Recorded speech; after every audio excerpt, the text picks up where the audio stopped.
અરવલ્લી જિલ્લાના દેવની મોરીમાં વડાપ્રધાને કરેલા વાયદા 8 વર્ષે પણ અધૂરા। ભારતના વડાપ્રધાન શ્રી અરવલ્લી જિલ્લાના મોડાસામાં આવેલા અને દેવની મોરી માટે તેઓએ જે સપના જોયેલા તે 8 વર્ષ બાદ પણ પૂર્ણ થયા નથી। આ તેમનો વિડીયો જુઓ અને ખુદ વડાપ્રધાને જોયેલું અને બોલેલું સપનું અરવલ્લી જિલ્લાનું ક્યારે પૂરું થશે એ રાહ અરવલ્લી જિલ્લાની જનતાના હિતમાં અરવલ્લી કોંગ્રેસ પ્રમુખ અરુણભાઈ પટેલને શામળાજી અને દેવની મોરી ખાતે આંતરરાષ્ટ્રીય આધ્યાત્મિક અને વિરાસત પથ વિકસાવવા દેવની મોરીની બજેટમાં સમાવવા માટે મુખ્યમંત્રી શ્રીને પત્ર લખીને જાણ કરી છે। रिपोर्ट जवंतसिंह ठाकुर, अरवल्ली।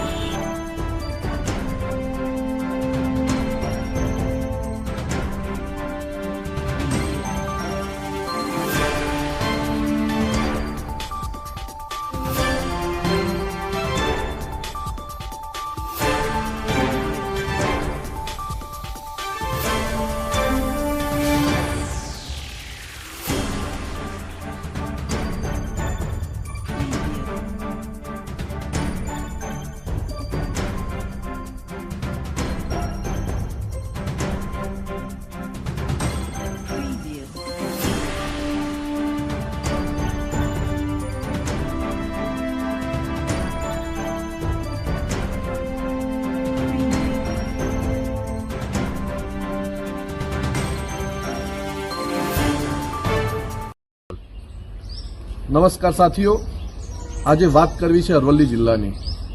अरवल्ली जिल्लो साबरकांठा जिल्लामांथी 2014 में विभाजित थयो छतां पण आजे जिल्लानो जे विकास थवो जोईए ए विकासना बदले प्रश्नो ठेरना ठेर छे। अरवल्ली जिल्लामां सुप्रसिद्ध यात्राधाम शामळाजी आवेलुं छे, त्यां टीपी स्कीम के जे ड्राफ्ट टीपी ए पण मंजूर थती नथी। मुसाफरो अने जे ત્યાં યાત્રિકો આવે છે એમને ટ્રાફિકની સમસ્યા ખૂબ મોટી છે। વિકાસ ધામ તરીકે જે વિકાસ કરવાની વાત હતી એ વિકાસ પણ થતું નથી। નજીકની અંદર જે દેવની મોરી આવેલું છે, જે બૌદ્ધ સ્થાપત્યની વાત છે, તો એને પણ પ્રવાસધામ તરીકે વિકાસ કરવો જોઈએ। અગાઉ આ વિકાસ કરવા માટેની મોટી જાહેરાતો થઈ છે, પરંતુ બજેટની અંદર કોઈ જોગવાઈ કરવામાં આવતી નથી। જ્યારે આગામી સમયમાં જ્યારે બજેટ જાહેર થવાનું છે ત્યારે ગુજરાત સરકારના મુખ્યમંત્રીને અને નાણામંત્રીને મારી વિનંતી છે કે શામળાજી અને દેવની મોરી માટે અરવલ્લી જિલ્લામાં એનો પ્રવાસધામ તરીકે ખૂબ મોટો ફંડ ફાળવવામાં આવે, જેથી કરીને પ્રવાસધામ અને યાત્રિકો માટેનો અને બૌદ્ધ માટેનો વિકાસ માટેનું આખું ત્યાં તંત્ર ઊભું કરી શકાય।